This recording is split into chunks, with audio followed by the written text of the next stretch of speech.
नमस्कार, स्वागत है आपका दैनिक राजस्थान में। चलिए देखते हैं राजस्थान की 15 फटाफट बड़ी खबरों को। गोविंद डोटासरा के समर्थन में आए सचिन पायलट। राजस्थान में विधानसभा चुनाव से ठीक पहले ईडी की रेड ने नया सियासी बवंडर खड़ा कर दिया है। जहां बीजेपी का कहना है कि अब पेपर लीक की बड़ी मछलियां पकड़ी जाएंगी, तो वहीं कांग्रेस के सभी नेता एकजुट नजर आ रहे हैं। पूर्व मुख्यमंत्री सचिन पायलट भी गोविंद सिंह डोटासरा के समर्थन में खड़े नजर आए। सचिन पायलट ने ट्वीट करते हुए कहा कि राजस्थान कांग्रेस के प्रदेशाध्यक्ष गोविंद सिंह डोटासरा जी के जहां ईडी की रेड की मैं कठोर शब्दों में निंदा करता हूं। मुख्यमंत्री अशोक गहलोत जी के पुत्र वैभव गहलोत को भी ईडी का सम्मान दिया गया है। राजेंद्र राठौर का बड़ा बयान, कहा जैसी करनी वैसी भरनी। राजस्थान कांग्रेस के प्रदेश अध्यक्ष गोविंद सिंह डोटासरा पर ईडी की रेड को लेकर राजेंद्र सिंह राठौर ने कहा कि जैसी करनी वैसी भरनी। उन्होंने कहा कि कलम कोचिंग सेंटर के साथ जब तार जुड़े थे, जब रीट की परीक्षा में जब वो शिक्षा मंत्री थे, उस दौरान डबल लॉक से स्ट्रांग रूम से शिक्षा सकुशल से पेपर चोरी हुआ था। माध्यमिक शिक्षा बोर्ड के निदेशक डीपी जरूदिया ने भी कहा था कि मुझे बलि का बकरा बनाया जा रहा है। तभी से लग रहा है कि कोई ना कोई बड़ा उच्च पदस्थ व्यक्ति से पेपर माफियाओं की भूमिका है। चुनाव से ठीक पहले अशोक गहलोत के बेटे को ईडी ने थमाया नोटिस। राजस्थान में विधानसभा चुनाव के ठीक पहले एनफोर्समेंट से डायरेक्टोरेट यानी ईडी की छापेमारी जारी है। वहीं पीसीसी के गोविंद सिंह डोटासरा और कांग्रेस के महुआ से प्रत्याशी ओम प्रकाश हुड्डा के घर ईडी ने छापेमारी की। तो वहीं मुख्यमंत्री अशोक गहलोत के पुत्र वैभव गहलोत को ईडी ने समन भेजा है। वैभव गहलोत को विदेशी मुद्रा प्रबंधन अधिनियम के कथित अनियमितताओं के मामले में पूछताछ के लिए 27 अक्टूबर को दिल्ली ऑफिस में तलब किया गया है। इसके बाद मुख्यमंत्री अशोक गहलोत ने ट्वीट करते हुए कहा कि राजस्थान की महिलाओं के लिए कांग्रेस की गारंटी यह 25 अक्टूबर को हमने लॉन्च की और 26 अक्टूबर को राजस्थान कांग्रेस के अध्यक्ष गोविंद सिंह डोटासरा के यहाँ ईडी की रेड होती है और मेरे बेटे वैभव गहलोत को ईडी में हाजिर होने का समन दिया जाता है। बड़ी खबर, गोविंद सिंह डोटासरा और हुड्डा के घर ईडी का छापा। राजस्थान की सियासत में गुरुवार की सुबह एनफोर्समेंट डायरेक्टोरेट यानी ईडी के छापेमारी से शुरू हुई। ईडी ने राजस्थान प्रदेश कांग्रेस अध्यक्ष गोविंद सिंह डोटासरा के जयपुर और सीकर आवास पर छापेमारी की। तो वहीं दौसा के महुआ से कांग्रेस के प्रत्याशी और मौजूदा विधायक ओम प्रकाश हुड्डा ने के घर भी ईडी की छापेमारी हुई। इस रीट भर्ती परीक्षा से जोड़कर देखा जा रहा है कि प्रदेश कांग्रेस अध्यक्ष गोविंद सिंह डोटासरा के आवास पर ईडी की कार्यवाही हुई है। सिविल लाइन स्थित सरकारी आवास पर ईडी की टीम पहुंची है। वहीं सीकर में भी पीसीसी चीफ गोविंद सिंह डोटासरा के निवास पर ईडी की कार्यवाही करने पहुंची है। घर के बाहर ईडी का जाब्ता तैनात है। डोटासरा घर में ही मौजूद बताए जा रहे हैं। राजस्थान में आज से पश्चिमी विक्षोभ का असर। राजस्थान में तापमान में लगातार गिरावट का दौर देखने को मिल रहा है, जिसके चलते ठंड का एहसास होने लगा है। इसी बीच अब एक नया पश्चिमी विक्षोभ सक्रिय होने लग जा रहा है, जिसके चलते कुछ इलाकों में बारिश होगी और जिसके बाद आगामी दिनों में तापमान में और गिरावट दर्ज की जाएगी। मौसम विभाग केंद्र जयपुर के मुताबिक प्रदेश के अधिकांश हिस्सों में आगामी एक सप्ताह मौसम मुख्यतः शुष्क बने रहने की संभावना है। हालांकि 27 और 28 अक्टूबर को एक कमजोर पश्चिमी विक्षोभ के प्रभाव से पश्चिमी राजस्थान के बीकानेर संभाग और सीमावर्ती क्षेत्र में आंशिक बादल छाने व हल्की बूंदाबांदी होने की संभावना है। आगामी दिनों में प्रदेश में तापमान में खास उतार चढ़ाव देखने की संभावना है। बेटे वैभव को मिले समन के बाद भड़के सीएम अशोक गहलोत। राजस्थान कांग्रेस के प्रदेश अध्यक्ष गोविंद सिंह डोटासरा के घर पर गुरुवार को ईडी की टीम पहुंची। इसके बाद मुख्यमंत्री अशोक गहलोत के बेटे वैभव गहलोत को ईडी ने समन जारी किया है। अब इन दोनों बड़े एक्शन पर सीएम अशोक गहलोत का बड़ा बयान सामने आया है। मुख्यमंत्री ने कहा कि यूपीए में ईडी ने गिनती की कार्यवाही की, 112 सर्च और चार्जशीट 4 दाखिल की। पिछले 9 साल में उन्होंने तमाम रिकॉर्ड तोड़ दिए हैं। 3010 जगह कार्यवाही हो गई है।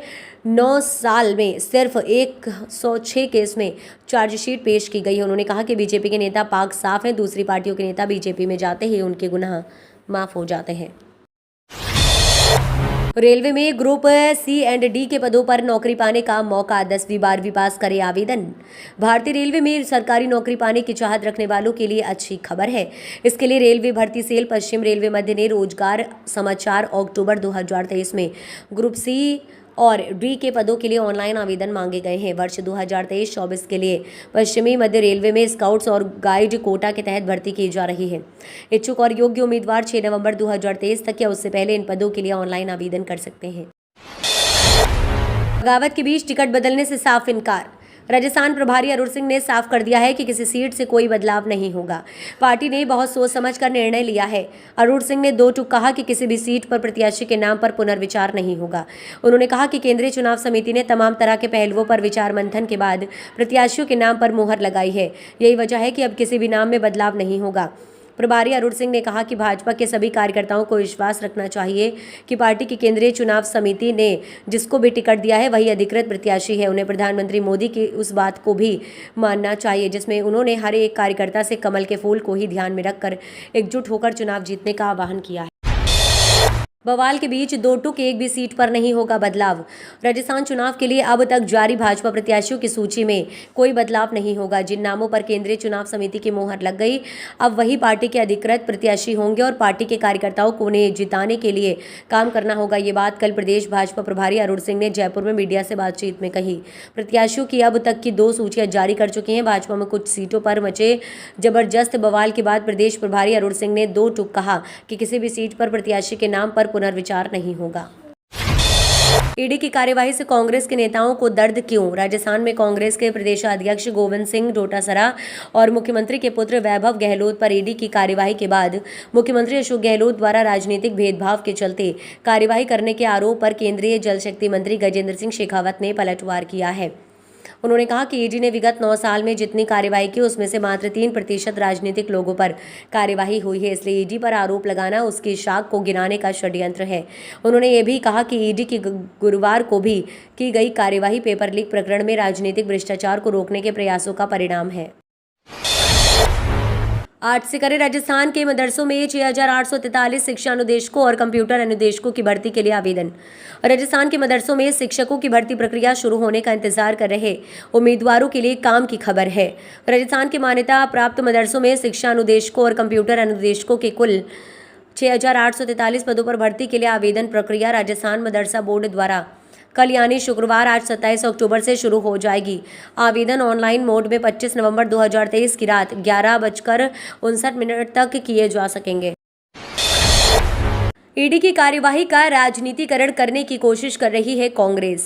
परिवर्तन निदेशालय ने गुरुवार को राजस्थान के मुख्यमंत्री अशोक गहलोत के बेटे वैभव गहलोत के खिलाफ समन जारी किया है। ईडी की इस कार्यवाही को लेकर सीएम अशोक गहलोत ने कहा कि बीजेपी नहीं चाहती है कि राजस्थान में महिलाओं को, किसानों को, गरीबों को कांग्रेस द्वारा दी जा रही गारंटियों का लाभ मिले। वहीं बीजेपी ने ईडी की कार्यवाही पर कहा कि मुख्यमंत्री अशोक गहलोत और अन्य कांग्रेस नेता ईडी की कार्यवाही का राजनीतिकरण करने की कोशिश कर रहे हैं। साथ ही बीजेपी ने कहा कि जो परीक्षा पेपर लीक मामले में शामिल रहे एजेंसी उन बड़ी मछलियों के खिलाफ कार्यवाही कर रही है। पाकिस्तान में चुन चुन कर खत्म हो रहे भारत के दुश्मन। पाकिस्तान में छिपे भारत के मोस्ट वांटेड आतंकियों और उनके सहयोगियों को चुन चुन कर खत्म किया जा रहा है। पड़ोसी मुल्क में इस साल भारत के कई दुश्मन मारे जा चुके हैं। अब इस कड़ी में 23 अक्टूबर को दाऊद इब्राहिम की डी कंपनी का एक मुर्गा मारा गया है। मोहम्मद सलीम कराची की दिल्ली कॉलोनी का रहने वाला था। सलीम की हत्या करने के बाद उसकी बॉडी दरगाह अली शाह सखी सरमस्त के निकट लपारी नदी में फेंक दी गई है। पुलिस स्टेशन लयारी ने सलीम की बॉडी को नदी से बरामद किया है। पिछले सप्ताह दाऊद मलिक जैसे वैश्विक आतंकी संगठन जैसे मोहम्मद के सरगना मसूद अजहर का करीबी बताया जाता है। वह पाकिस्तानी के उत्तरी वजीरिस्तान में मारा गया था। जनवरी 2024 में लॉन्च होगा विक्रम-1। भारत अंतरिक्ष के क्षेत्र में लगातार इतिहास रच रहा है। देश की राष्ट्रीय अंतरिक्ष एजेंसी इसरो ने हाल ही में चंद्रयान 3 को चंद्रमा की सतह पर उतारा। इसके बाद देश के पहले सौर मिशन आदित्य L1 की लॉन्चिंग भी चर्चा का विषय बनी। इस सिलसिले को आगे बढ़ाते हुए अब निजी क्षेत्र की कंपनी स्काई रूट भी विक्रम-1 रॉकेट को लॉन्च करने की तैयारी कर रही है।